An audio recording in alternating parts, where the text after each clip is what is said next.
আসসালামু আলাইকুম এভরিওয়ান, কেমন আছো সবাই?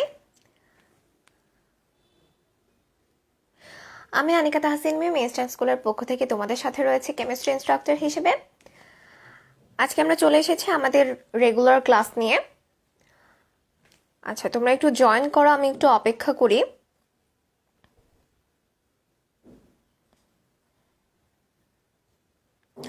আর যারা জয়েন করছো তারা কাইন্ডলি লাইভটা শেয়ার করে দাও এবং আমাকে কমেন্ট করে একটু জানিয়ে দাও যে আমার ভয়েস ঠিকভাবে শোনা যাচ্ছে কিনা বা আমাকে ঠিকভাবে দেখা যাচ্ছে কিনা। একটু কাইন্ডলি কমেন্ট করে আমাকে জানিয়ে দেবে।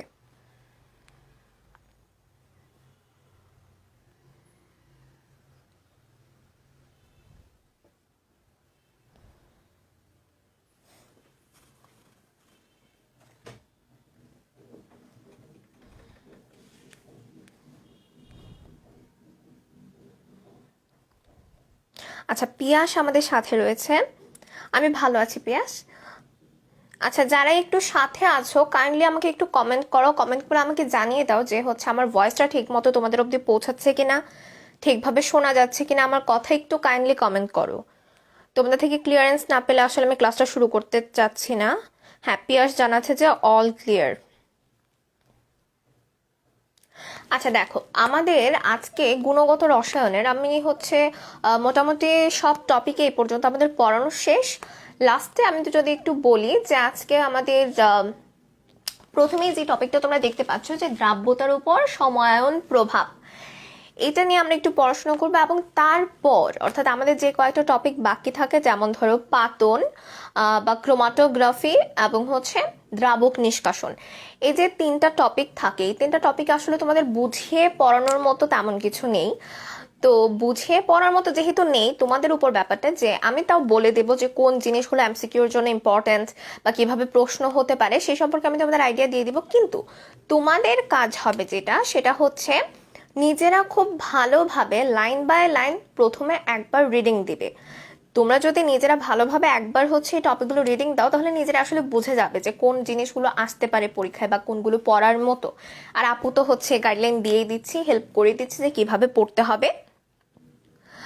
আচ্ছা, ওই অনুযায়ী পড়ে নিলে কমপ্লিট হয়ে যাবে। এখন তাহলে আমাদের আজকের ক্লাসটা আমরা কিভাবে সাজালাম দেখো। আমরা যে চ্যাপ্টারটা পড়লাম অর্থাৎ গুণগত রসায়ন, আমরা থিওরিটিক্যালি মোটামুটি চ্যাপ্টারটা পড়া শেষ করেছি। তাহলে তোমাদের জন্য বেনিফিশিয়াল হবে যদি আমরা আজকে এই টপিকটা মানে এই চ্যাপ্টারটা, টোটাল চ্যাপ্টারটার উপর যে সব এই চ্যাপ্টার বেসড যে ম্যাথমেটিক্স টার্মগুলো রয়েছে বা যে ম্যাথগুলো রয়েছে, সেই ম্যাথগুলো নিয়ে তোমাদের সাথে যদি একটু আমি এক্সারসাইজ করে দিই বা একটু আলোচনা করে দেই, তাহলে আমার মনে হয়েছে তোমরা বেশি বেনিফিশিয়াল হবে। তাই আমি আজকে এই গুণগত রসায়নের যত ধরনের অঙ্ক আসে মোটামুটি সব টাইপ থেকে একটা দুটো করে অঙ্ক তোমাদের করে দেখাবো। এবং তোমাদের কাজ যেটা হবে সেটা অবশ্যই খাতা কলম এবং ক্যালকুলেটর নিয়ে আজকে বসবে। আজকে যেহেতু আমরা ম্যাথ প্র্যাকটিস করছি, সেহেতু আজকের ক্লাসের জন্য ক্যালকুলেটর মাস্ট। এবং আমি যখন অঙ্ক করাবো তখনই দৌড়ে দৌড়ে অঙ্ক করার কোনো দরকার নাই। তখন তোমাদের কাজ হবে আমি অঙ্কটা কিভাবে করছি, অঙ্ক করার মেথডটা কি, সেই মেথডটা তুমি ভালোভাবে বুঝবে। বোঝার পর আমার মনে হয় তুমি নিজেই করতে পারবে। আর যদি করতে নাও পারো, লাইফগুলো অবশ্যই সেফ থাকবে এবং চেষ্টা করবে ধীরে ধীরে করে নেয়ার। তবে আমি যে অঙ্কগুলো করব, আমার রিকোয়েস্ট থাকবে তোমরা আগে অঙ্কগুলো বোঝার চেষ্টা করবে যে কিভাবে করছি। ম্যাথগুলো বোঝাটা তোমাদের জন্য খুব দরকার। কোন চ্যাপ্টারটা ডিসক্রাইব করছেন? আচ্ছা, আমরা আজকে পড়াশোনা করছি গুণগত রসায়ন নিয়ে। আচ্ছা, পিয়াস হয়তো আমাদের আগের ক্লাসগুলো আমাদের সাথে ছিলে না তুমি। তো আমরা আজকে চ্যাপ্টার ক্লোজ করব গুণগত রসায়ন। সেই গুণগত রসায়নে আমরা যেই ম্যাথগুলো আমাদের রয়েছে, আমরা মোটামুটি সব তো আসলে করা পসিবল না। তোমাদের কাজ হবে তোমরা যে কোনো বই, যদি গুহ স্যারের বই বলো বা নাক স্যারের বই বলো, যেই স্যারের বই ফলো করো না কেন, তোমরা দেখবে যে অনেক এক্সারসাইজ রয়েছে, মানে ম্যাথমেটিক্স অনেক এক্সারসাইজ রয়েছে। তোমাদের কাজ বই ধরে ধরে তোমরা ম্যাথগুলো করতে বসবে এবং যেখানেই তোমরা প্রবলেম ফেস করবে অর্থাৎ যে ম্যাথটা করতে সমস্যা হবে বা যেখানে আটকে যাবে, তোমাদের কাজ হবে আমাদের ইনবক্স করে দেয়া। আমাদের ইনবক্স করে দিলে আমরা চেষ্টা করব তোমাদের যত দ্রুত সম্ভব সেই ম্যাথগুলো সলভ করে দেওয়ার। আচ্ছা, তাহলে মোটামুটি অনেকে আছো সাথে, চলো ক্লাস মোটামুটি শুরু করে দেই। আজকে প্রথম কি দেখবো আমরা, যে দ্রাব্যতার উপর সময়ায়ন প্রভাব। কি নিয়ে পড়াশোনা করব? দ্রাব্যতার উপর সমায়ন প্রভাব, না? আচ্ছা, এখন আমাদের কাছে এই সম আয়ন টার্মটা হচ্ছে নতুন, তাই না? দ্রাব্যতা জিনিসটা আমরা পড়াশোনা করে ফেলেছি, কিন্তু সম আয়ন, এখন প্রশ্ন আসে যে আপু সম আয়ন কি?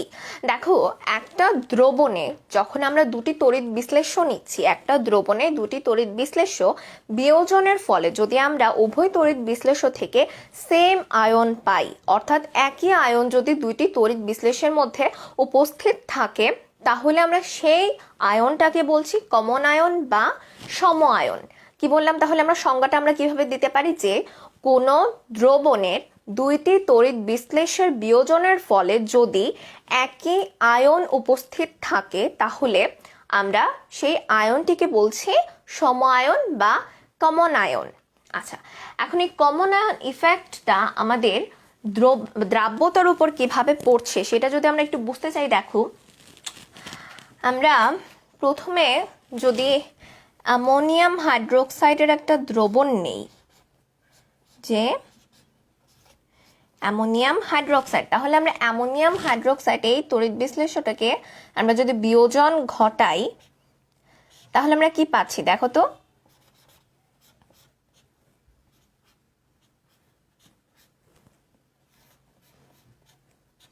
আমরা পাচ্ছি অ্যামোনিয়াম আয়ন এবং আমরা পাচ্ছি সাথে হাইড্রোক্সিল আয়ন, তাই তো?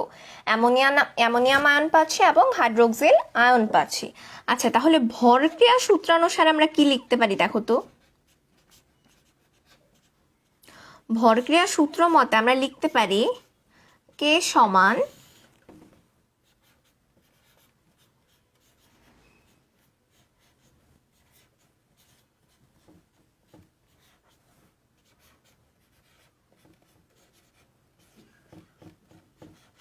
তাই তো?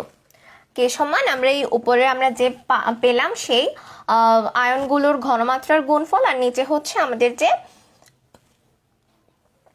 যেটি দিয়ে আমরা ভাঙালাম সেটির হচ্ছে ঘনমাত্রা। আচ্ছা, এখন যদি আমরা অপর একটি তড়িৎ বিশ্লেষ্য হিসেবে আমরা কি নিতে পারি, যে আমরা যদি অ্যামোনিয়াম ক্লোরাইড দ্রবণে যোগ করি, অপর একটি তড়িৎ বিশ্লেষ্য হিসেবে অ্যামোনিয়াম ক্লোরাইড যদি আমরা দ্রবণে যোগ করি, তাহলে এখান থেকে আমরা কি পাচ্ছি দেখো তো?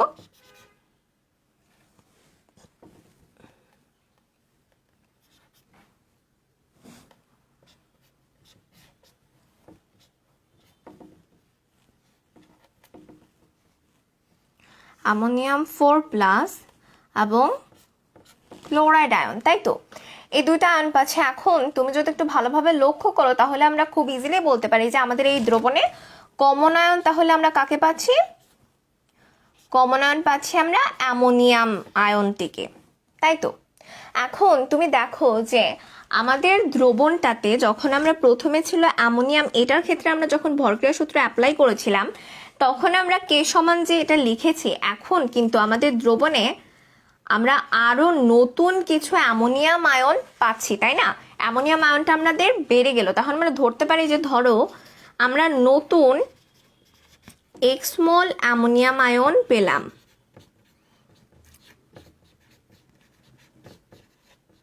তাহলে কি আমাদের সাম্যাবস্থাটা আগের মতো রয়েছে? সাম্যাবস্থাটা তো নষ্ট হয়ে গেছে, তাই না? যখনই আমাদের নতুন অ্যামোনিয়াম আয়ন আসলো, তখনই তো আমাদের আগের সাম্যাবস্থাটা নেই। তাহলে আমরা এবার কি লিখতে পারি দেখো তো? এবার আমাদের লিখতে হবে যে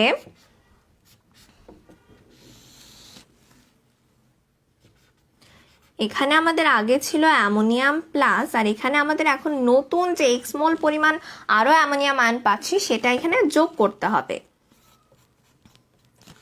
অর্থাৎ আমাদের সাম্যাবস্থা নষ্ট হয়ে গেল। এখন আমরা যদি পূর্বের সাম্যাবস্থা ফিরিয়ে নিতে চাই, তাহলে কি করতে হবে দেখো তো? পূর্বের সাম্যাবস্থা যদি আমরা ফিরিয়ে আনতে চাই, হয় আমাদের এই টোটালটার পরিমাণ কমাতে হবে। কি করতে হবে? কমাতে হবে, অথবা আমাদের এটার পরিমাণ বাড়িয়ে দিতে হবে। তাহলে আমরা পূর্বের সাম্যাবস্থা ফিরে পাবো। হয় আমাদের এই টোটালটা কমিয়ে দিতে হবে, অথবা অ্যামোনিয়াম হাইড্রোক্সাইডের পরিমাণটা আমাদের বাড়িয়ে নিতে হবে। তাহলে আমরা বলতে পারি যে দেখো, যদি আমরা এখানে এই অ্যামোনিয়াম আয়ন এবং হাইড্রোক্সিল আয়ন মিলে নতুন কিছু অ্যামোনিয়াম হাইড্রোক্সাইড তৈরি করে, তাহলে কি হবে, নতুন অ্যামোনিয়াম হাইড্রোক্সাইড, অর্থাৎ আমরা চাচ্ছি অ্যামোনিয়াম হাইড্রোক্সাইডের পরিমাণটা আমরা বাড়িয়ে দেব। তাহলে আমাদের যদি নতুন অ্যামোনিয়াম হাইড্রোক্সাইড তৈরি করে, তাহলে সেই ক্ষেত্রে আমাদের অ্যামোনিয়াম হাইড্রোক্সাইড যে আমরা পেয়েছি তার বিয়োজন পরিমাণটা কমে যাবে। আমরা এখানে যে বিয়োজন পরিমাণটা পেয়েছিলাম সেটার তুলনায় আমাদের বিয়োজন পরিমাণটা কমে যাবে, সাথে হাইড্রোক্সিল যে আমাদের আয়নটা রয়েছে সেটারও বিয়োজন পরিমাণ কমে যাবে। যখন আমরা উভয়ের বিয়োজন পরিমাণটা কমে যাচ্ছে, মানে কি, বিয়োজন পরিমাণটা কমে যাওয়া মানেই তো হচ্ছে তারা দ্রবণীয় কম হচ্ছে, তাই না? আগের মতো আর দ্রবণীয় হচ্ছে না, বা বিয়োজন পরিমাণটা কমে যাচ্ছে, তার মানেই হচ্ছে দ্রাব্যতা হ্রাস পাচ্ছে, অর্থাৎ অ্যামোনিয়াম হাইড্রোক্সাইডের দ্রাব্যতা হ্রাস পাচ্ছে। দ্রাব্যতা বলতে আমরা কি বুঝেছিলাম মনে আছে আমাদের? দ্রাব্যতা বলতে আমরা বুঝেছিলাম যে কোন একটা দ্রবণে কোনো দ্রবের দ্রবণীয় তার পরিমাণ, তাই না, যে কতটুকু দ্রবীভূত হবে, সেই দ্রবীভূত হওয়ার পরিমাণটাই তো আমাদের দ্রাব্যতা। তাহলে এখানে যদি আমাদের এই হাইড্রোক্সিল আয়নের বিশ্লেষণ বা বিয়োজনের পরিমাণ কমে যায় এবং যদি আমাদের এই অ্যামোনিয়াম হাইড্রোক্সাইডের পরিমাণটাও কমে যায়, তাহলে আমরা কি বুঝতে পারি যে এখানে আমাদের দ্রাব্যতাটা হ্রাস পাচ্ছে। কি হচ্ছে? দ্রাব্যতা হ্রাস পেয়ে যাচ্ছে। আচ্ছা, এখন কথা হচ্ছে তাহলে আমরা সিদ্ধান্ত কি নিব, আমাদের ইফেক্টটা কি ধরনের হবে, বা এই দ্রাব্যতার উপর যে কমনায়ন ইফেক্ট রয়েছে এখান থেকে আমরা কি সিদ্ধান্তে আসতে পারি। দেখো, আমাদের সিদ্ধান্ত এখান থেকে মনে রাখতে হবে দুটি, এবং এই দুটি সিদ্ধান্তই তোমার এমসিকিউর জন্য অনেক বেশি ইম্পর্টেন্ট। দেখো, দ্রাব্যতার উপর সমায়ন প্রভাব, এই প্রশ্নটা তোমার অনুধাবন মানে হচ্ছে 2 নম্বর যে প্রশ্নটা খ নম্বরের জন্য আসে, সেই প্রশ্নের জন্য এই প্রশ্নটা খুব বেশি ইম্পর্টেন্ট, প্রায়ই আসতে দেখা যায়। তাছাড়াও আমরা এখন যে দুটি সিদ্ধান্ত লিখব, এই সিদ্ধান্ত দুটি মোস্ট ইম্পর্টেন্ট আমাদের এমসিকিউ এর জন্য। কি লিখতে পারি? যে সম আয়ন প্রভাবে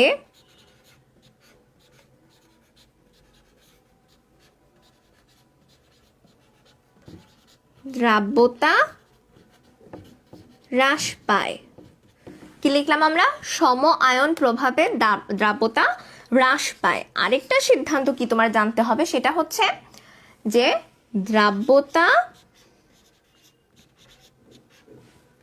গুণফল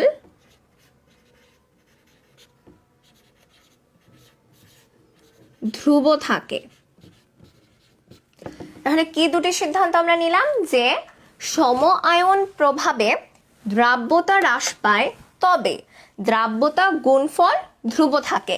এটা এমসিকিউর জন্য ইম্পর্টেন্ট কেন? আমরা অনেক সময় না এই দ্রাব্যতা এবং দ্রাব্যতা গুণফল দুটোর মধ্যে হচ্ছে একটু ঝামেলা পাকিয়ে ফেলি। তখন কি হয় যে আমাদের প্রশ্নে আসলো কোনটি হ্রাস পায়, তখন আমরা দ্রাব্যতার পরিবর্তে দিয়ে দিলাম দ্রাব্যতার গুণফল হ্রাস পায়। কিন্তু আমাদের মনে রাখতে হবে দ্রাব্যতার গুণফল ধ্রুব থাকে। হ্রাস পাবে কে? দ্রাব্যতা। আর দ্রাব্যতার গুণফলের ক্ষেত্রে কি হবে? দ্রাব্যতার গুণফল ধ্রুব থাকবে। আচ্ছা,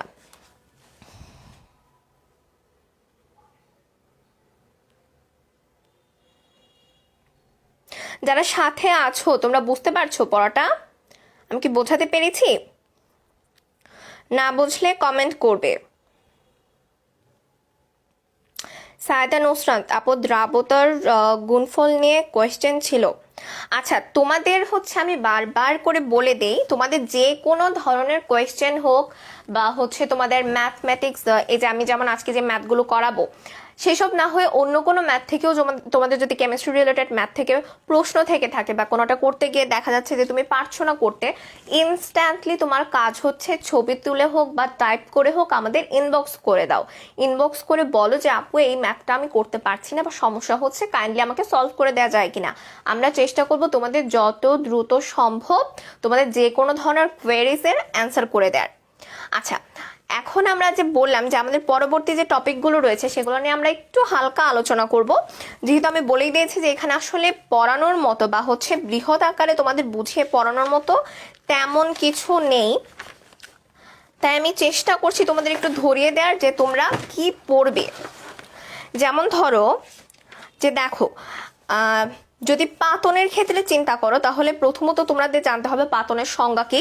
তারপর দেখবে যে পাতনের কয়েকটি ধরন রয়েছে বা যে কি কি ধরনের পাতন থাকে, যে সাধারণ পাতন, আংশিক পাতন, সমস্ফুটন পাতন, বা বাষ্প পাতন বা স্টিম পাতন যেটাকে আমরা বলে থাকি।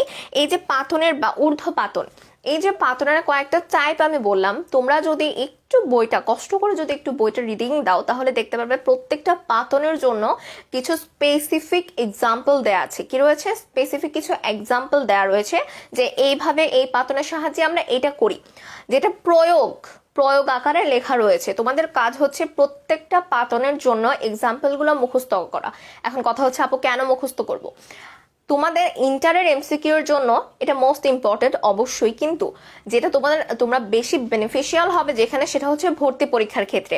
আর আমরা চেষ্টা করব যাতে আমাদের ইন্টারের সময়টা থেকে আমরা যেন ভর্তি পরীক্ষার জন্য নিজেদের প্রিপেয়ার করতে পারি, কেননা আমাদের ইন্টার পরীক্ষার পরে ভর্তি পরীক্ষার জন্য প্রিপারেশন নেওয়ার সময়টা থাকে খুব কম, এবং তখন দেখা যায় আরো নতুন নতুন অনেক কিছু শিখতে হয় বা অনেক ট্রিক্স তোমাদের নতুনভাবে আয়ত্ত করতে হয়। তাই আমরা চেষ্টা করব আমাদের ইন্টারের সময়টা থেকে আমরা যেন ভর্তি যুদ্ধে একটু এগিয়ে থাকি। তাই আপু বলে দিচ্ছি একবারে, এই যে দেখো তুমি বিভিন্ন ধরনের পাতনগুলো যে রয়েছে, এই পাতনগুলোর যে এক্সাম্পলগুলো দেওয়া রয়েছে, এক্সাম্পলগুলো তোমার ভর্তি পরীক্ষার জন্য ইম্পর্টেন্ট এবং তোমার যে কোনো পরীক্ষার এমসিকিউ এর জন্য মোস্ট ইম্পর্টেন্ট। তাই প্রত্যেকটা পাতনের সংজ্ঞা শিখে নেবে এবং উদাহরণগুলো, আমি বারবার বলে দিচ্ছি যে উদাহরণগুলো মোস্ট ইম্পর্টেন্ট, তোমার মনে রাখতেই হবে। তারপরে দেখো দ্রাবক নিষ্কাশনের ক্ষেত্রে কিছু উদাহরণ রয়েছে। দ্রাবক নিষ্কাশনের ক্ষেত্রেও তোমরা কিছু উদাহরণ পাবে, যেমন ধরো নারকেলের শ্বাসের গুঁড়া থেকে নারকেলের তৈল তৈরি বা শস্য বীজ থেকে সুগন্ধি তৈল তৈরি। এই যে উদাহরণগুলো রয়েছে, এই উদাহরণগুলো থেকে এমসিকিউ কোয়েশ্চেন অনেক বেশি আসে, যে এটা কোন মাধ্যমে তৈরি, তখন তোমার বলতে হবে এটা হচ্ছে এক ধরনের দ্রাবক নিষ্কাশন। তারপর আসো ক্রোমাটোগ্রাফিতে। ক্রোমাটোগ্রাফির মধ্যে তুমি ক্রোমাটোগ্রাফির সংজ্ঞা পড়বে, ক্রোমাটোগ্রাফির মধ্যে কি কি শ্রেণী বিভাগ রয়েছে, শ্রেণী বিভাগ সম্পর্কে জানবে, এবং হচ্ছে একইভাবে উদাহরণগুলো জেনে নেবে যে কোন ধরনের শ্রেণী বিভাগে কি ধরনের আমরা ক্রোমাটোগ্রাফি করে থাকি। এবং ক্রোমাটোগ্রাফির ক্ষেত্রে আরেকটা যেটা ইম্পর্টেন্ট বিষয়, প্রত্যেকটা ক্রোমাটোগ্রাফির একটা স্থির মাধ্যম এবং একটা চলনশীল মাধ্যম থাকে। যদি আমি ধরি পেপার ক্রোমাটোগ্রাফি, তাহলে সেখানে স্থির মাধ্যম হবে তরল এবং চলনশীল মাধ্যমটাও এখানে তরল, দুটি মাধ্যমই তরল। এখন তোমার যদি প্রশ্ন আসে যে হচ্ছে পেপার ক্রোমাটোগ্রাফির ক্ষেত্রে স্থির মাধ্যমটি কোনটি, তাহলে তোমার চারটা অপশন দেওয়া থাকলে তুমি যখন দেখলে যে তরল, তখন তুমি তরলে টিক দিয়ে দিলে বা হচ্ছে বৃত্ত ভরাট করলে, তাহলে তোমার এখান থেকে হচ্ছে স্থির মাধ্যম এবং চলনশীল মাধ্যম কোনটা কোন ক্রোমাটোগ্রাফির ক্ষেত্রে কি হবে সেটা মুখস্থ করবে। এবং বাকি যে এক্সাম্পল সমূহ রয়েছে এবং ক্রোমাটোগ্রাফির যে কয়েকটা ধরন রয়েছে, প্রত্যেকটা ক্রোমাটোগ্রাফি একটু সুন্দর করে ভালো মতো পড়ে নেবে। আচ্ছা, এখন চলে আসি আমরা আজকের মেইন টপিকে। মেইন টপিক বলতে হচ্ছে আমরা বলেছিলাম আজকে আমরা ম্যাথমেটিক্স পড়াশোনা করব। তাহলে চলো ম্যাথমেটিক্স হচ্ছে আমরা শুরু করে দিই।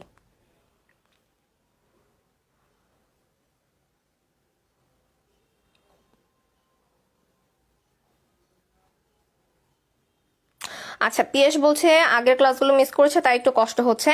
আচ্ছা, তোমার জন্য হচ্ছে বেস্ট কি বলবো সাজেশন যেটা, সেটা হচ্ছে নিজে আগের যে লাইভ ক্লাসগুলো রয়েছে প্রত্যেকটা লাইভ সেভ করা থাকে, এবং তুমি হচ্ছে আগের লাইভ ক্লাসগুলো তোমার অবসর সময় হচ্ছে দেখে একটু শিখে নেবে, তাহলে হচ্ছে তোমার জন্য ভালো হবে। আচ্ছা চলো ম্যাথমেটিক্স শুরু করা যাক।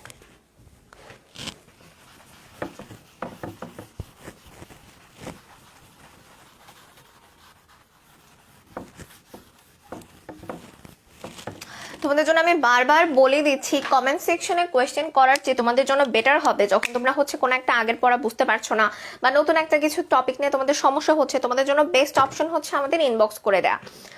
ইনবক্স করে দেবে যে কোনো ধরনের প্রবলেম, আমরা চেষ্টা করব তোমাদের সলিউশন খুব দ্রুত দিয়ে দেওয়ার। আচ্ছা চল আমরা হচ্ছে প্রথম ম্যাথের দিকে আগাই।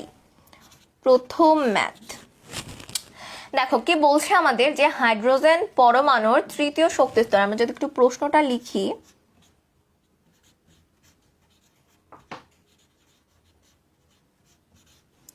হাইড্রোজেন পরমাণুর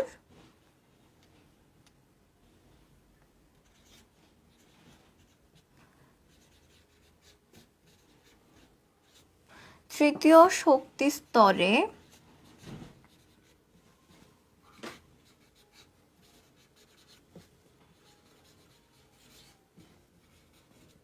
আবর্তনশীল ইলেকট্রনের কৌণিক ভরবেগ।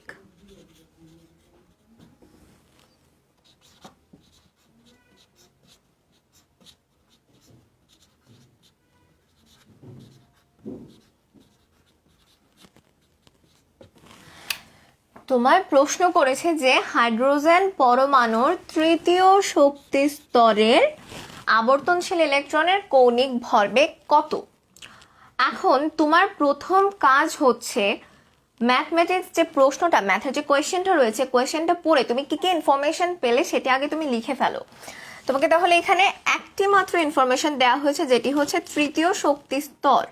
তাহলে তৃতীয় শক্তি স্তর মানে কি, n ইকুয়ালস টু 3 হবে, তাই তো? তৃতীয় শক্তি স্তর মানে তো n ইকুয়ালস টু 3 হবে। আচ্ছা, আমাদের এই একটি কি বলবো ইনফরমেশনই আমাদের দেয়া রয়েছে। তাহলে আমরা যদি একটু সলভ করতে চাই, তাহলে দেখো তো কি চেয়েছে, যে কৌণিক ভরবেগ কত। তাহলে আমরা লিখব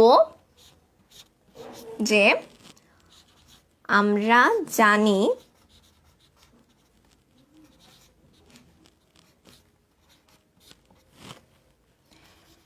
mvr equals to nh/2 কি কৌণিক ভরবেগের সূত্র তো আমরা এটাই জানি, তাই না, যে mvr equals to nh/2। এখানে n এর মান আমরা অলরেডি পেয়ে গিয়েছি, কত, 3। h এর মান আমরা জানি, তাই না, h হচ্ছে আমাদের প্লাঙ্কের ধ্রুবক, তাই আমরা h এর মান জানি। আমরা মানটা বসিয়ে দেই 6.626 ইন্টু 10⁻⁻34। তারপর দেখো পাইয়ের মান, পাইয়ের মান আমরা জানি 3.1416, কিন্তু আমরা ম্যাথমেটিক্স করার ক্ষেত্রে 3.14 অর্থাৎ দশমিকের পর 2 ঘর পর্যন্ত নিলেই সেটা এনাফ হয়ে যায়। এখন তোমাদের কাজ হচ্ছে এটার ইকুয়েশন বের করবা, ক্যালকুলেশন করে যে মানটা আসবে সেই মানটা লিখে দিবা, সেটাই হবে আমাদের কৌণিক ভরবেগ। ঠিক আছে, তাহলে আমরা খুব বুঝলাম। প্রথম ম্যাথটা আমাদের সবচেয়ে ইজিয়েস্ট একটা ম্যাথ ছিল, যে হাইড্রোজেন পরমাণুর তৃতীয় শক্তি স্তরে আবর্তনশীল ইলেকট্রনের কৌণিক ভরবেগ তোমাকে জানতে চেয়েছে। সেখানে আমরা এই সূত্রটা অ্যাপ্লাই করলাম, যাতে আমাদের n এর মানটা দেয়া ছিল, বাকি h প্লাঙ্কের ধ্রুবক আমরা তার মান জানি, এবং তারপর রয়েছে পাই হচ্ছে একটা কনস্ট্যান্ট যার মান আমরা জানি 3.1416, কিন্তু ম্যাথমেটিক্স সুবিধার ক্ষেত্রে আমরা দশমিকের পর 2 ঘর নেব। তারপর তোমরা হচ্ছে ক্যালকুলেশন করে যে মানটা আসবে সেটাই হবে এই ইলেকট্রনের জন্য কৌণিক ভরবেগ। বুঝেছো কিনা আমাকে একটু জানাও তো। এটা হচ্ছে একটা ইজিয়েস্ট ম্যাথ।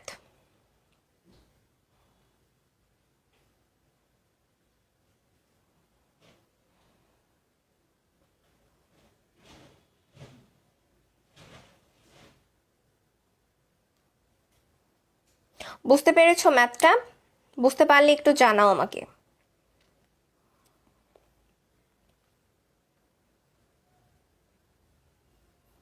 বোর্ড দেখা যাচ্ছে না?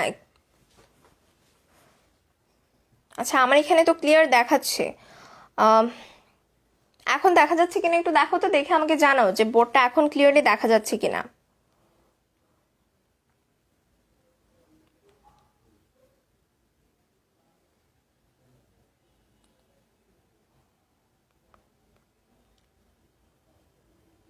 হ্যাঁ আপু, বুঝতে পেরেছি। আচ্ছা, তাহলে আমরা হচ্ছে নেক্সট টাইপের ম্যাথটা করে ফেলি, যে আমাদের সেকেন্ড ম্যাথ।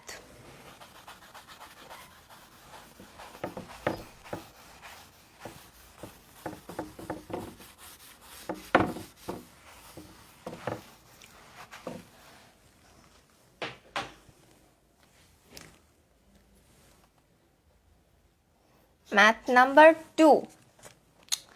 আচ্ছা, 2 নাম্বার ক্ষেত্রে আমরা যদি লিখি যে কোনো পরমাণুর এল কক্ষপথে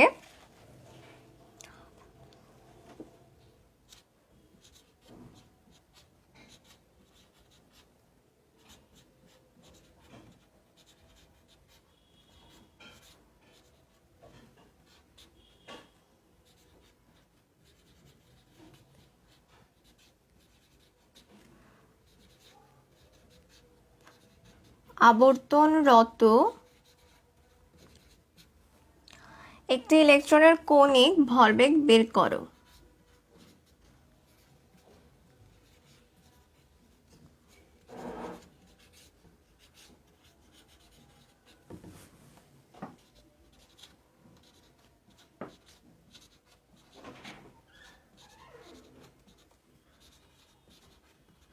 কি বললো যে কোনো পরমাণুর এল কক্ষপথে আবর্তনরত একটি ইলেকট্রনের কৌণিক ভরবেগ বের করো।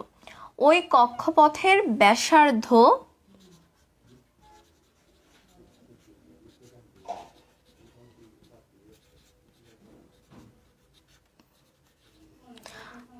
(3.6 into 10⁻⁻8 সেন্টিমিটার) হলে ইলেকট্রনের গতিবেগ কত?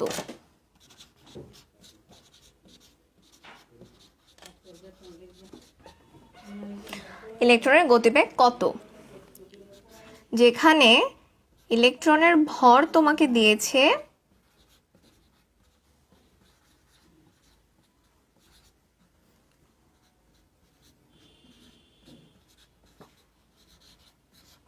9.11 into 10⁻28 গ্রাম। দেখো কি বললো যে কোনো পরমাণুর এল কক্ষপথ, এটা আমাদের জন্য একটা ক্লু, তাই তো? এল কক্ষপথ আবর্তনরত একটি ইলেকট্রনের কৌণিক ভরবেগ বের করতে বলেছে প্রথমে।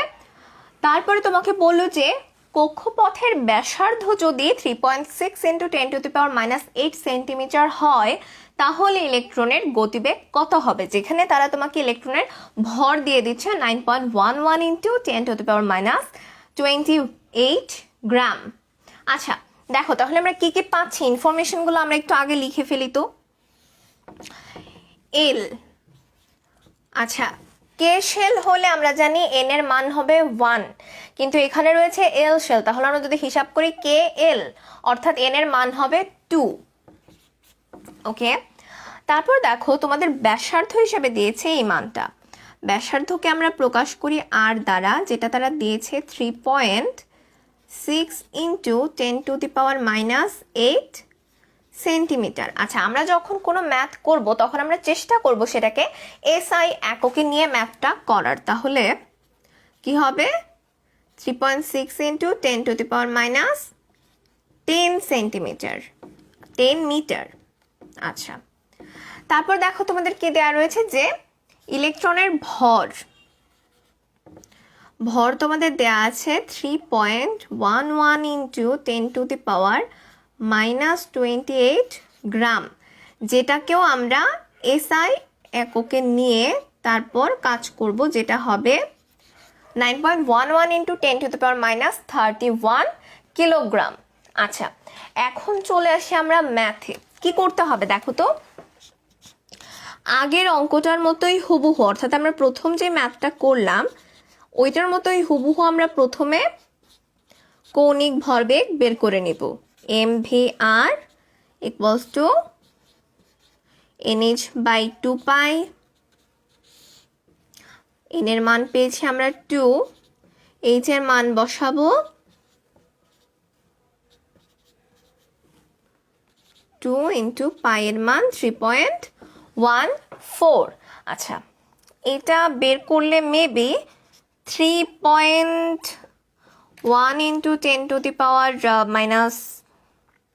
কত আসতে পারে, 10⁻⁻34 এই টাইপের একটা মান আসতে পারে। তোমরা একটু ক্যালকুলেশনটা করে নেবে, কারণ হচ্ছে আমি এখন যেহেতু ক্যালকুলেশন করছি না, এক্সাক্ট মানটা আমি লিখলাম না, বাট এইরকমই হচ্ছে কাছাকাছি একটা ইকুয়েশন আসতে পারে। আচ্ছা প্রথম তাহলে আমাদের বের করতে বলেছিল যে ইলেকট্রনের কৌণিক ভরবেগ, এটা আমরা অলরেডি বের করে ফেললাম যে আমরা কৌণিক ভরবেগ পেলাম তাহলে 3.1 বা সামথিং এই টাইপের হবে ইন্টু 10⁻⁻34 জুল সেকেন্ড। তাহলে দেখো পরবর্তীতে আমাদের কি বের করতে বললো, যে কক্ষপথের ব্যাসার্ধ দ্বারা দিয়ে দিল এবং তারা বের করলো গতিবেগ কত সেটা তারা বের করতে বললো, তাই তো? তাহলে আমরা এখান থেকে যদি লিখি যে mvr ইকুয়ালস আমরা পেয়েছি কত, 3.1 into 10⁻⁻34। তাহলে দেখো আমরা বের করব ভি, তাই তো? গতিবেগ তো ভি, তাহলে ভি এই পাশে রেখে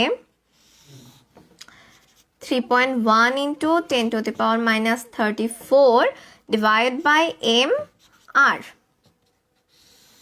মানগুলো বসিয়ে যাও, যে 3.1 ইন্টু 10⁻⁻34, এম এর মান আমরা এখানে পেলাম 9.11 ইন্টু 10⁻31 ইন্টু আর এর মান আমরা পেয়েছি 3.6 ইন্টু 10⁻10।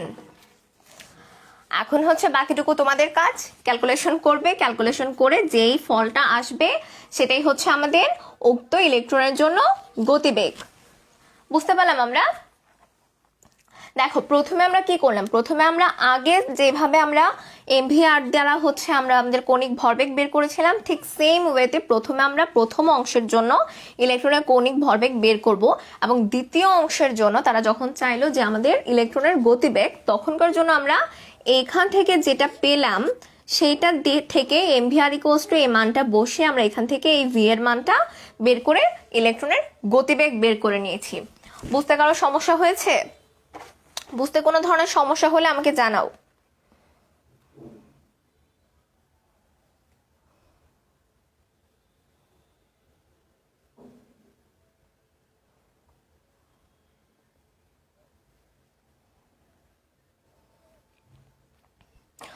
বুঝতে পেরেছো ম্যাথটা?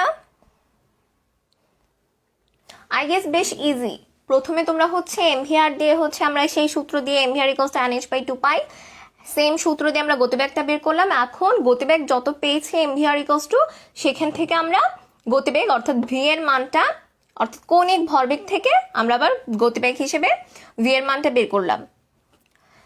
এখন এখান থেকে তোমরা ক্যালকুলেশন করে যে মানটা পাবে সেটাই হবে উক্ত ইলেকট্রনের গতিবেগ।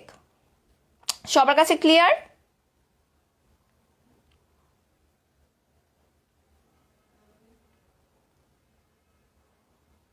আচ্ছা চলো আমরা নেক্সট ম্যাথে চলে যাই।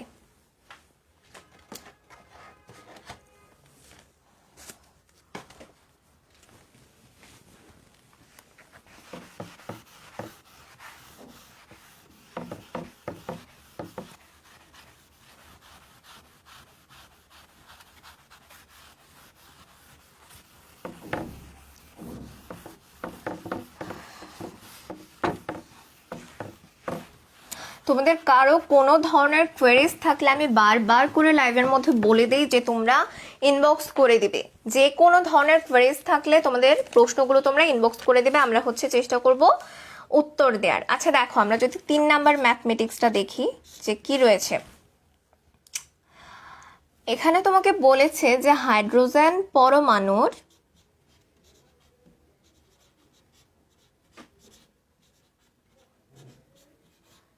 একটি কক্ষপথের, আচ্ছা আমি একটু ছোট করে লিখছি, না হলে হচ্ছে দেখা যাবে বোর্ডে হচ্ছে জায়গা নিচ্ছে না, তো আমি সাথে সাথে এই জন্য রিপিট করে দিচ্ছি যাতে তোমরা প্রশ্নটা ভালোভাবে শুনতে পারো। হাইড্রোজেন পরমাণুর একটি কক্ষপথের ব্যাসার্ধ দ্বারা তোমাকে দিয়ে দিচ্ছে 8.5 ইন্টু 10⁻⁻8 সেন্টিমিটার। আচ্ছা, এবং ইলেকট্রনের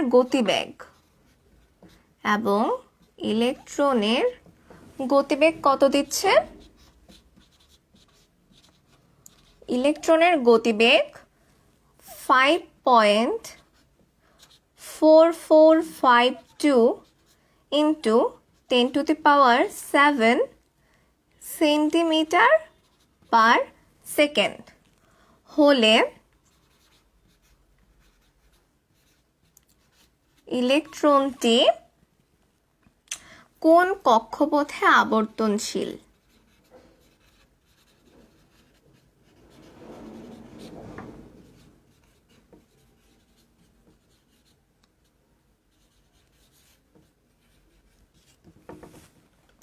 যেখানে তারা তোমাকে ইলেকট্রনের ভর দিয়ে দিচ্ছে 9.11 ইন্টু 10⁻28 গ্রাম।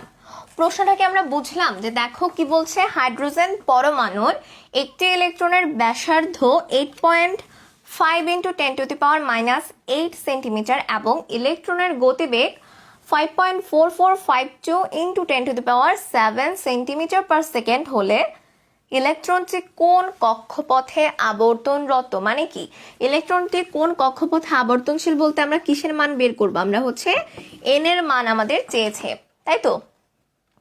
আচ্ছা দেখো আমরা প্রথমে যে ইনফরমেশনগুলো পেয়েছি সেগুলো যদি একটু সাজিয়ে নেই,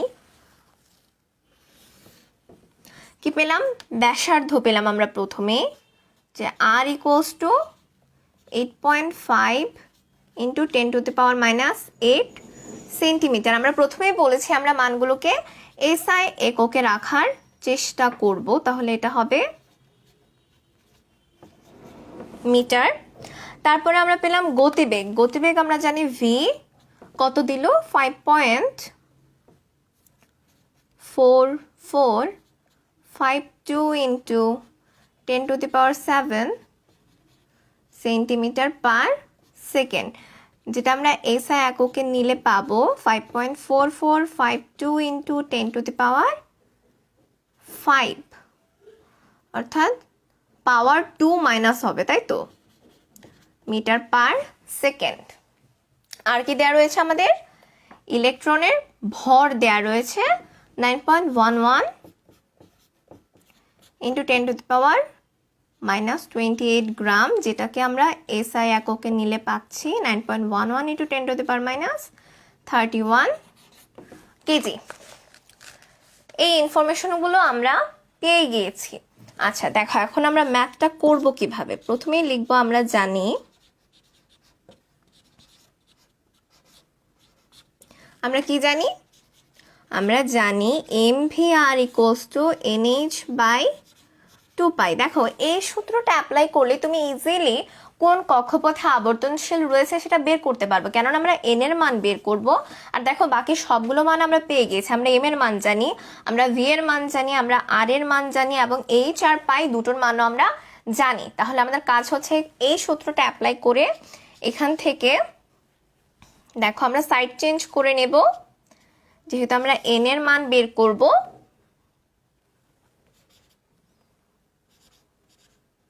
টুপাই mvr। এখন আমরা প্রত্যেকটা মান বসিয়ে দিব, 2 ইন্টু 3.14 ইন্টু দেখো m এর মান আমরা জানি 9.11 ইন্টু 10⁻31, v এর মান আমরা পেলাম 5.4452 ইন্টু 10⁻5 ইন্টু আর এর মান পেলাম আমরা 8.5 ইন্টু 10⁻10, কি তাই তো, কিচ্ছু না, জাস্ট প্রত্যেকটা মান যে আমরা এখানে বের করলাম সেই মানগুলো আমরা ক্রমশ বসিয়ে দেবো। আর দেখো এইচ এর মান আমরা কত জানি, 6.626 ইন্টু 10⁻34।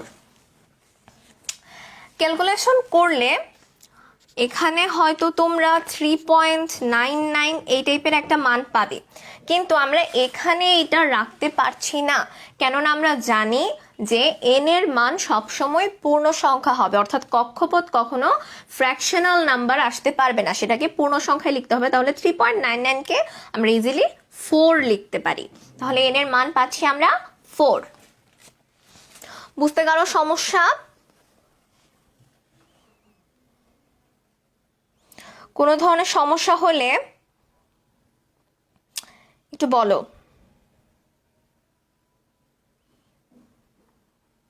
আচ্ছা এসআই একক বইয়ে দেয়া আছে কিনা, এসআই একক তো আসলে আমরা অনেক আগে থেকে পড়াশোনা করে আসছি। এসআই একক বলতে আমরা কি বোঝাই, যে সেন্টিমিটার, মিটার একক বা কেজি, অর্থাৎ এই এককগুলোকেই তো আমরা এসআই একক বলে থাকি, তাই না। সর্বাধুনিক যে আমাদের ইউনিট সেগুলোই তো এসআই একক। আচ্ছা ম্যাথমেটিক্সটা বুঝেছো কিনা দেখো, কি করলাম আমরা, যে সেই সেম সূত্র দিয়েই আমরা এখন আমাদের বের করতে বললো যে কোন কক্ষপথে, অর্থাৎ n এর মান বের করতে বললো। দেখো একটা সূত্র অ্যাপ্লাই করে আমরা মোটামুটি 3 ধরনের অঙ্ক অলরেডি করে ফেলেছি, এবং তোমাকে বাকি প্রত্যেকটা আর মান হচ্ছে দেয়াই ছিল, যে m এর মান আমরা দেয়া আছে এখানে 9.11 ইন্টু 10⁻31 কেজিতে আমরা নিয়ে নিয়েছি, v এর মান দেয়া আছে গতিবেগ, r এর মান দেয়া আছে ব্যাসার্ধ, h হচ্ছে প্লাঙ্কের ধ্রুবক যার মান আমরা জানি 626 ইন্টু 10⁻34 এবং এখানে পাই হচ্ছে কনস্ট্যান্ট, যার মান হচ্ছে আমরা ম্যাথমেটিক্সে ইউজ করি 3.14। বুঝলাম? জাস্ট মানগুলো বসিয়ে দিবে, ক্যালকুলেশন করবে, তাতেই হচ্ছে যে উত্তরটা আসবে সেটাই হচ্ছে তোমার কক্ষপথ চলে আসবে। আর আমরা কেন এখানে 3.99 রাখতে পারিনি, কারণ আমরা জানি কক্ষপথ বা এন এর মান সবসময় পূর্ণ সংখ্যায় থাকে, এটিকে আমরা ফ্র্যাকশনাল নাম্বারে রাখতে পারি না, তাই হচ্ছে আমরা পূর্ণ সংখ্যা হিসেবে 3.99 কে 4 লেখা যায়, তাই আমরা 4 লিখে দিয়েছি। ক্লিয়ার সবার?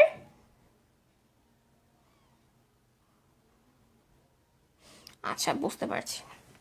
আচ্ছা চলো নেক্সট টাইপের ম্যাথ করা যাক।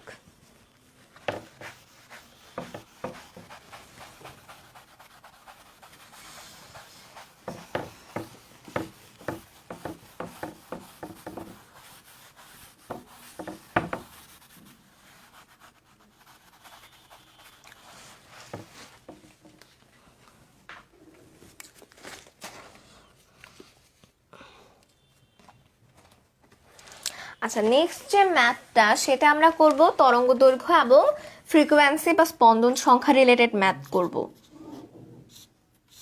দেখো কি বলছে, হাইড্রোজেন পরমাণুর ইলেকট্রনের দুইটি ভিন্ন শক্তি স্তরের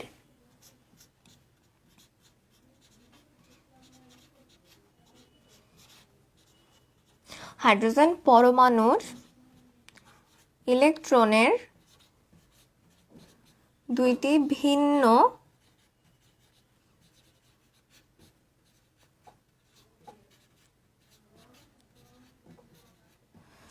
শক্তি স্তরের শক্তির পার্থক্য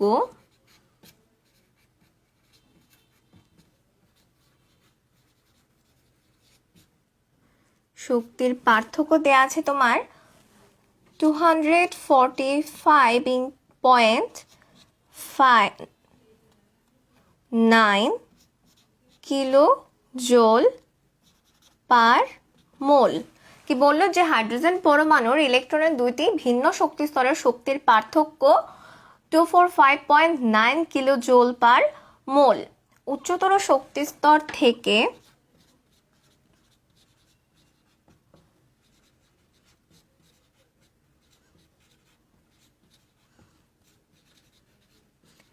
নিম্ন শক্তি স্তরে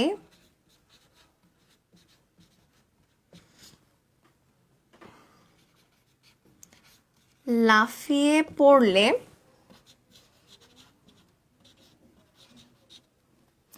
বিকিরিত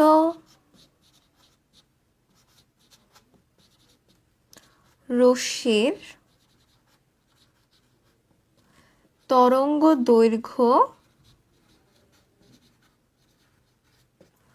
ও ফ্রিকোয়েন্সি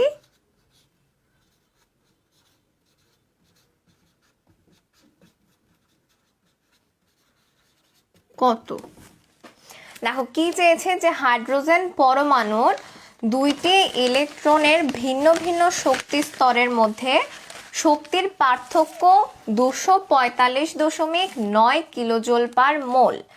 এখন উচ্চতর শক্তি স্তর থেকে ইলেকট্রন যদি নিম্নতর শক্তি স্তরে লাফিয়ে পড়ে তাহলে বিকিরিত রশ্মির তরঙ্গ দৈর্ঘ্য এবং ফ্রিকোয়েন্সি কত, অর্থাৎ ল্যামডা এবং নিউ এর মান তোমার কাছে জানতে চেয়েছে।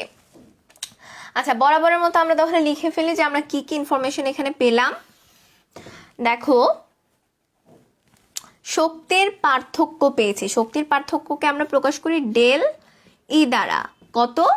245.9 কিলো জোল পার মোল। এটা এসআই এককে দেয়াই আছে, সুতরাং চেঞ্জের কোনো প্রয়োজন নেই।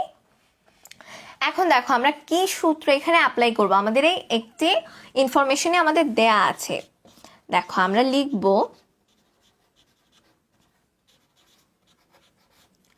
আমরা জানি del E equals to H nu. আমরা এটা তো জানি তাই না, যে del E equals to H nu. তাহলে এখান থেকে আমরা নিউটা বের করে ফেলতে পারবো, কেননা আমরা জানি H equals to 6.626 into 10⁻³ joule second, এখন কথা হচ্ছে যেহেতু আমাদের শক্তির পার্থক্য ই এর মান কিলো জোল পার মোলে দেয়া আছে, কিলো জোল পার মোলে দেয়া আছে, সেহেতু আমরা এই প্লাঙ্কের ধ্রুবকটার এককটা একটু কনভার্ট করে আমরা কিলো জোল পার মোলে নেওয়ার চেষ্টা করব। তাহলে আমাদের কি করতে হবে দেখো, আমাদের 6.626 ইন্টু 10⁻⁻34 ইন্টু মোল সংখ্যা কত, এক মোল সমান আমরা কত জানি 6.02 ইন্টু 10⁻23 এবং জোলকে যদি আমরা কিলো জোলে কনভার্ট করতে চাই তাহলে আমরা কত দিয়ে গুণ করবো 10⁻³ তাহলে এইটার টোটাল মানটা আসবে 3.98 ইন্টু 10⁻13 কিলো জোল পার মোল। আমরা কি বুঝতে পারলাম আমরা এইটার সাথে কি করেছি? দেখো আমাদের শক্তি পার্থক্য দেয়া আছে কত, শক্তি পার্থক্য দেয়া আছে 245.9 কিলো জোল পার মোল, কি এককে? কিলো জোল পার মোল এককে। কিন্তু আমরা এইচ এর মান যেটা জানি সেটা আমরা জানি জোল সেকেন্ড এককে, জোল সেকেন্ড। এখন তাহলে আমাদের এই জোল সেকেন্ডকে কিলো জোল সেকেন্ড পার মোল এককে কনভার্ট করতে হবে। তাহলে আমরা কি করব, মোল সংখ্যা কত আমরা জানি, এক মোল সমান হচ্ছে 6.02 ইন্টু 10⁻23 এবং জোলকে যদি আমরা কিলো জোলে নিতে চাই তাহলে আমরা সেক্ষেত্রে 10⁻³ দ্বারা গুণ করে দেব। তাহলে আমরা কি পাচ্ছি 3.98 ইন্টু 10⁻13 কিলো জোল সেকেন্ড পার মোল। আচ্ছা তাহলে আমরা এখানে বসিয়ে দিই, কি হবে আমরা নিউ বের করতে চাই, তাহলে ডেল ই বাই এইচ হবে। এখন এখানে আমরা মানটা বসিয়ে দেব, ডেল ই এর মান আমরা পেয়েছি 245.9 আর ডিভাইড বাই এইচ এর মান আমরা পেয়েছি 3.98 ইন্টু 10⁻13, তাই তো? এখানে যদি তুমি ক্যালকুলেশন করো তাহলে হয়তো 6 ইন্টু 10⁻কত আসতে পারে 14, এই টাইপের একটা মান আসতে পারে। এক্সাক্ট মানটা আমি লিখছি না যেহেতু আমি এখন ক্যালকুলেশন করছি না, সো এক্সাক্ট মানগুলো কিন্তু আমি লিখছি না, তোমরা একটু কষ্ট করে ক্যালকুলেশনগুলো করে নেবে। কিন্তু হচ্ছে most probably 6 into 10⁻14 per second, যেহেতু এটা ফ্রিকোয়েন্সি এটাকে আমরা পার সেকেন্ড বা হার্জ এককে প্রকাশ করে থাকি। আচ্ছা দেখো আমরা অলরেডি ফ্রিকোয়েন্সিটা পেয়ে গেছে, এখন আমাদের কি বের করতে বললো, এখন আমাদের বের করতে বলেছে তরঙ্গ দৈর্ঘ্য। আচ্ছা দেখো তো তুমি, আমরা লিখবো আবার, দেখো তো তুমি এই সূত্রটা জানো কিনা, nu equals to C by lambda. এই সূত্রটা কি আমরা জানি, nu equals to C by lambda? অবশ্যই জানি, আমরা এই সূত্রটা পড়েছি। তাহলে এখান থেকে আমরা ল্যামডার মান বের করে ফেলবো, সি বাই নিউ। সি এর মান কত বলো তো, সি এর মান আমরা জানি 3 into 10⁸ metre per second. Nu এর মান আমরা এখান থেকে দিতে পারি 6 ইন্টু 6.1 ধরলাম ইন্টু 10⁻14 পার সেকেন্ড। তাহলে যেই মানটা আসবে সেটাই হবে আমাদের মিটার এককে থাকবে। কে এককে থাকবে? মিটার এককে। দেখো এখানে পার সেকেন্ড বাদ যাচ্ছে, মিটার এককটা থাকছে। আমরা জানি যে তরঙ্গ দৈর্ঘ্যের মান হচ্ছে মিটার এককে প্রকাশ করা হয়, তাহলে যে মানটা আসবে সেটা আমরা তরঙ্গ দৈর্ঘ্য পেয়ে যাবে। ম্যাথটা কি বুঝতে পারলাম?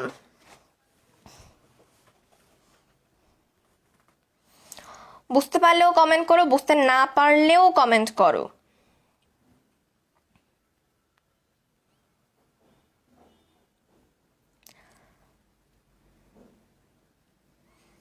কি করলাম দেখো তো, আমাদের কি চেয়েছে, আমাদের চেয়েছিল যে তরঙ্গ দৈর্ঘ্য অর্থাৎ ল্যামডা এবং ফ্রিকোয়েন্সি অর্থাৎ নিউ এর মান বের করতে চেয়েছিল, তাই তো? আমাদের কি দিয়েছিল, আমাদের দিয়েছিল শক্তির পার্থক্য অর্থাৎ ডেল ই এর মান আমরা পেয়েছিলাম ম্যাথ থেকে। তাহলে সেখান থেকে আমরা del E equals to H nu সূত্র দিয়ে আমরা প্রথমে নিউ এর মান বের করে নিলাম এবং তারপর আমরা nu equals to C by lambda দ্বারা ল্যামডার মান বের করে নিলাম। খুব ইজি না? বুঝতে পারলে খুব ইজি ম্যাথগুলো। হোপফুলি সবাই বুঝেছো। আচ্ছা আরেকবার ডেসক্রাইব করেন। আচ্ছা আমি কিন্তু অলরেডি আরেকবার ডেসক্রাইব করে দিয়েছি পিয়াস, তুমি কি এবার বুঝতে পেরেছো? বুঝতে না পারলে আমাকে আরেকবার বলো। দেখো কি করলাম আমরা, আমাদের শক্তি পার্থক্য ডেল ই এর মান দিয়ে দিয়েছে। আমরা জানি del E equals to H nu, এখান থেকে আমরা চাইলে ইজিলি নিউ এর মান বের করতে পারি। তাহলে দেখো এইচ হচ্ছে আমাদের প্লাঙ্কের ধ্রুবক, যার মান আমরা জানি 6.626 ইন্টু 10⁻34 জুল সেকেন্ড। কিন্তু যেহেতু আমাদের ডেল ই এর মান দেয়া আছে এখানে কিলো জুল পার মোল এককে, তাই আমরা এই এইচটাকে আমরা একটু কনভার্ট করে নেব। অর্থাৎ আমরা এখানে 6.62 ইন্টু 10⁻34 ইন্টু 1 মোল সমান আমরা কত জানি? 1 মোল সমান আমরা জানি 6.02 ইন্টু 10⁻23, এবং আমরা যদি জোলকে কিলো জোলে কনভার্ট করতে চাই তাহলে ইন্টু 10⁻³ দিয়ে আমাদের গুণ করে দিতে হবে। তাহলে যে মানটা আসবে সেই মানটা আসবে কিলো জোল সেকেন্ড পার মোল এককে। দেখো সেখানে আমরা তারপর ডেল ই এবং এইচ এর মানটা বসিয়ে দেব, ক্যালকুলেশন করে মানটা বের করে ফেলবে। আমি কিন্তু এক্সাক্ট মানটা লিখিনি, তোমরা হচ্ছে ক্যালকুলেশন করে এক্সাক্ট মান বের করে নেবে। যেহেতু আমার হাতে ক্যালকুলেটর নেই সো হচ্ছে আমি এক্সাক্ট মানটা লিখতে পারছি না। এখন দেখো এখানে আমরা নিউ এর মানটা পেয়ে গেছি। তারপর আমরা যদি আমাদের বলেছে তরঙ্গ দৈর্ঘ্য বের করতে, দেখো nu equals to C by lambda, এই সূত্রটা আমরা সবাই জানি। তাহলে এখান থেকে আমরা ইজিলি ল্যামডার মান বের করতে পারি। আমরা জানি C equals to 3 into 10⁸8 metre per second, তাই তো? তাহলে নিউ এর মান এখান থেকে আমরা যেটা পেয়েছি সেটা বসিয়ে দেবো এবং ম্যাথটা করে ফেলবো। খুবই ইজি, হোপফুলি সবাই বুঝতে পেরেছো। চলো পরের ধরনের ম্যাথে চলে যাই।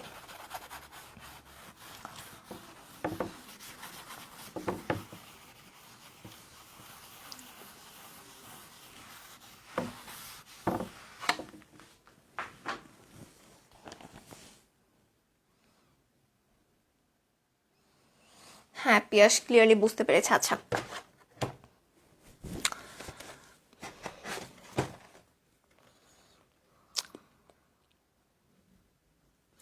আচ্ছা এখন চলো একটা শর্ট ম্যাথ করে নেই। 5 নাম্বার ম্যাথ হবে এটা আমাদের, যে কোনো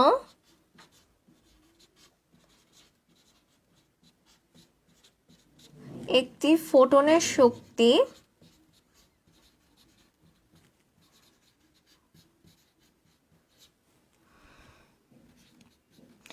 equals to 1 ইলেকট্রন ভোল্ট বা 1.602 ইন্টু 10⁻⁻19 জুল হলে ফোটনের তরঙ্গ দৈর্ঘ্য কত?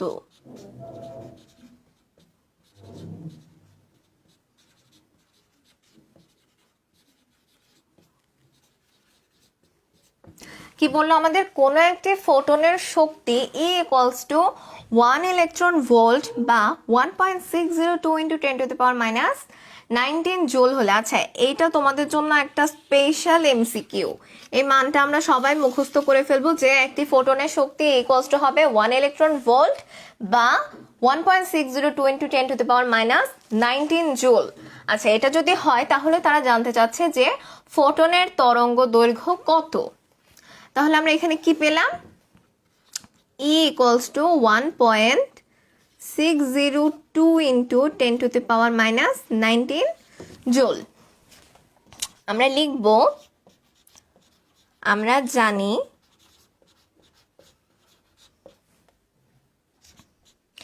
E equals to hc by lambda.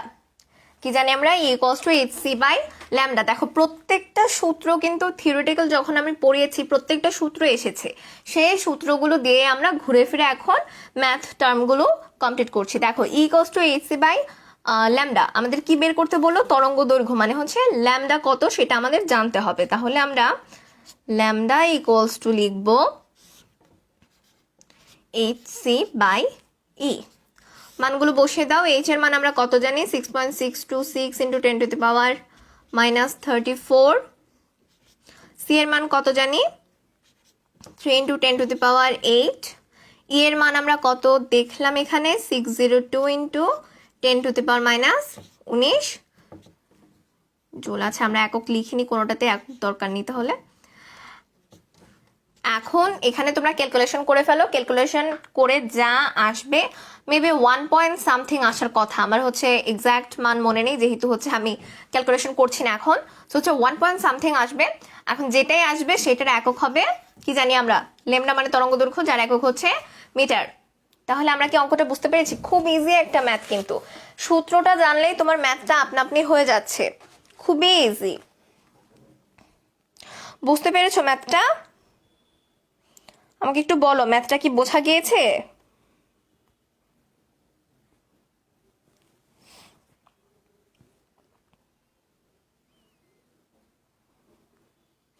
যারা সাথে আছো একটু কমেন্ট করে জানাও ম্যাথটা কি বুঝতে পেরেছি আমরা।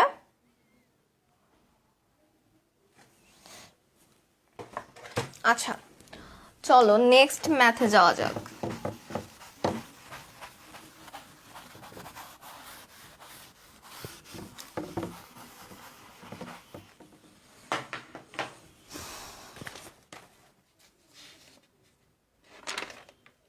আচ্ছা তোমাদের আইসোটোপের অঙ্ক করা হয়নি তাই না?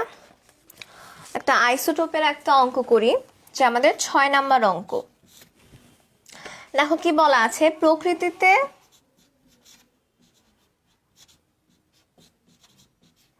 প্রকৃতিতে ক্লোরিন এর দুইটি আইসোটোপের ভর যথাক্রমে 35 ও 37 পারমাণবিক ভর একক, এবং এদের প্রাচুর্যতা বা প্রাচুর্য যথাক্রমে কত পার্সেন্ট? 75.53% এবং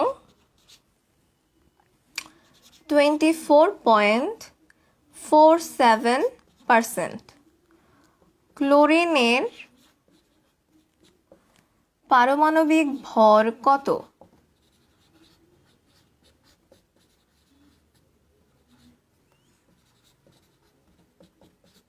কি বলছে দেখো, প্রকৃতিতে ক্লোরিনের দুইটি আইসোটোপ রয়েছে, যাদের ভর যথাক্রমে 35 এবং 37 পারমাণবিক ভর একক, এবং এদের প্রাচুর্য যথাক্রমে 75.53% এবং 24.47%। প্রাচুর্য বলতে বোঝায় প্রকৃতিতে এদের পরিমাণ কত পার্সেন্টেজে রয়েছে, সেটাই হচ্ছে প্রাচুর্য। তাহলে ক্লোরিনের পারমাণবিক ভর তোমাকে জানতে চেয়েছে। এখন দেখো তুমি যে ইনফরমেশনগুলো পেয়েছো সেগুলো যদি তুমি এক সাইডে লিখো, যে প্রথম আইসোটোপের ভর আমরা ধরি M1 = 35, এবং দ্বিতীয়টির ভর এখানে দেয়া রয়েছে M2 = 37। এখন তোমাকে বললো যে এদের প্রাচুর্য যথাক্রমে এত এত, তাহলে প্রথমটার প্রাচুর্য যদি আমরা A = ধরি তাহলে হবে 75.53%, এবং সেকেন্ড আইসোটোপের প্রাচুর্য যদি আমরা B ধরি তাহলে হবে 24.47%। ওকে, তাহলে আমাদের কি নির্ণয় করতে বললো, যে ক্লোরিনের পারমাণবিক ভর কত। এটা বের করার জন্য আমাদের একটা সূত্র রয়েছে। আমরা জানি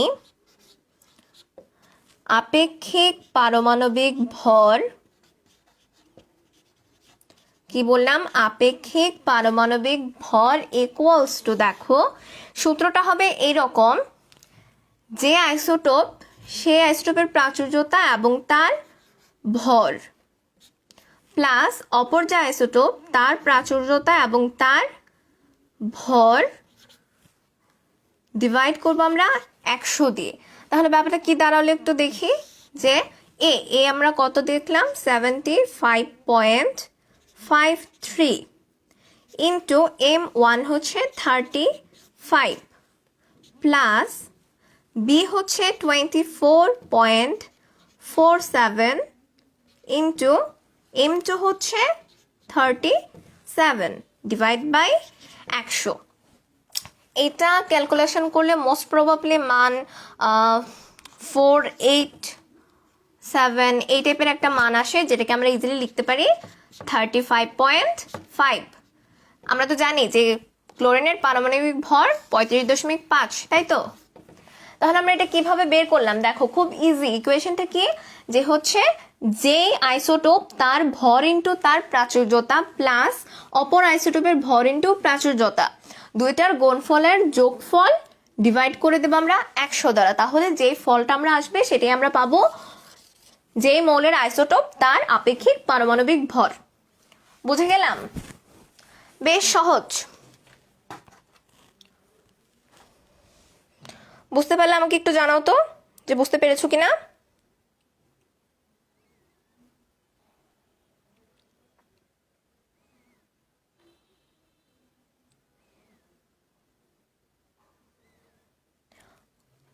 যতটা সহজ করে তোমাদের বোঝানো যায় আমি ততটা সহজ করে বুঝিয়ে দেওয়ার চেষ্টা করছি। তাও যদি কোথাও কোনো সমস্যা হয়ে যায় কাইন্ডলি হচ্ছে আমাকে আমাদের পেজটাতে হচ্ছে ইনবক্স করে দিবে। আচ্ছা, আমাদের হচ্ছে এই চ্যাপ্টারে আরো বেশ কয়েকটা ম্যাথ টাইপ রয়ে গিয়েছে। তো আজকে যেহেতু আমরা অলরেডি 1 ঘন্টার উপরে ক্লাস করে ফেলেছি, তা আমরা হচ্ছে বাকি যেই টাইপের ম্যাথগুলো রয়েছে, অর্থাৎ আরো হয়তো 5-6 ধরনের, অর্থাৎ আজকে তো আমরা 6 ধরনের ম্যাথ করলাম, আরো 6-7 ধরনের ম্যাথে আমাদের রয়ে গিয়েছে, যে ম্যাথগুলো আমরা আগামীকালকের ক্লাসে নিয়ে নেব। তো তোমাদের জন্য হচ্ছে আমার যে কথা থাকবে শেষে, সেটা হচ্ছে আজকে আমরা যেই টাইপগুলোর ম্যাথ নিয়ে আলোচনা করলাম বা যেই টাইপগুলো করেছি ম্যাথ, তোমরা যদি একটু বইটা খোলো তোমরা দেখবে এই টাইপের অনেক ম্যাথ রয়েছে। তোমাদের কাজ হচ্ছে, এখন যেহেতু কারো স্কুলে যেতে হচ্ছে না, অন্য কোনো কাজ নেই, বাসায় বসে বসে পড়াশোনা করো, সুতরাং হচ্ছে তোমরা বসে বসে বই থেকে যেই ম্যাথটাই চোখে পড়বে করে যাও। যেখানে তোমরা আটকে যাবে বা মনে হবে যে এটা পারছি না, এটা কিভাবে করতে হবে, সেটারই হচ্ছে ছবি তুলে বা টাইপ করে হোক আমাদের তোমরা পেজে ইনবক্স করে দেবে, আমরা চেষ্টা করবো তোমাদের সলভ করে দেওয়ার জন্য। আজকে এই পর্যন্তই থাকলো।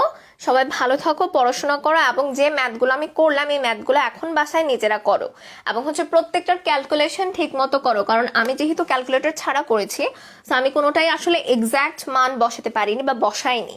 তো তোমাদের কাজ হচ্ছে প্রত্যেকটা ম্যাথের ক্যালকুলেশন খুব ভালো মতো নিজেরা করবে, এবং তোমরা যত বেশি ক্যালকুলেশন করবে বা যত বেশি ম্যাথ প্র্যাকটিস করবে, মনে রাখবে তোমরা তত বেশি ফ্লুয়েন্ট হবে, অর্থাৎ তত বেশি ফ্লুয়েন্টলি তোমরা হচ্ছে ম্যাথ করতে পারবে এবং তত কম সময়ে করতে পারবে। দেখো, তুমি যদি একটা ম্যাথ হচ্ছে হালকা ধারণা নিয়ে পরীক্ষার হলে যাও, তাহলে তোমার আসলে ম্যাথটা চিন্তা করতে অনেকটা সময় লাগবে, পারবে কিন্তু চিন্তা করতে একটু সময়ের প্রয়োজন। কিন্তু তোমরা কি পরীক্ষার হলে অতটা সময় পাও যে একটা ম্যাথের জন্য আমি 10 মিনিট সময় ব্যয় করলাম? সেই সময়টা তো নেই। তাহলে আমাদের কি করতে হবে? আমাদের বাসায় প্র্যাকটিস করে করে অনেক বেশি ফ্লুয়েন্ট হতে হবে। যত বেশি ফ্লুয়েন্সি আসবে তত বেশি তুমি হচ্ছে ইজিলি ম্যাথ করে ফেলতে পারবে পরীক্ষার হলে এবং সময় বাঁচাতে পারবে। আজ এই পর্যন্তই। সবাই ভালো থাকো, সুস্থ থাকো। আল্লাহ হাফিজ।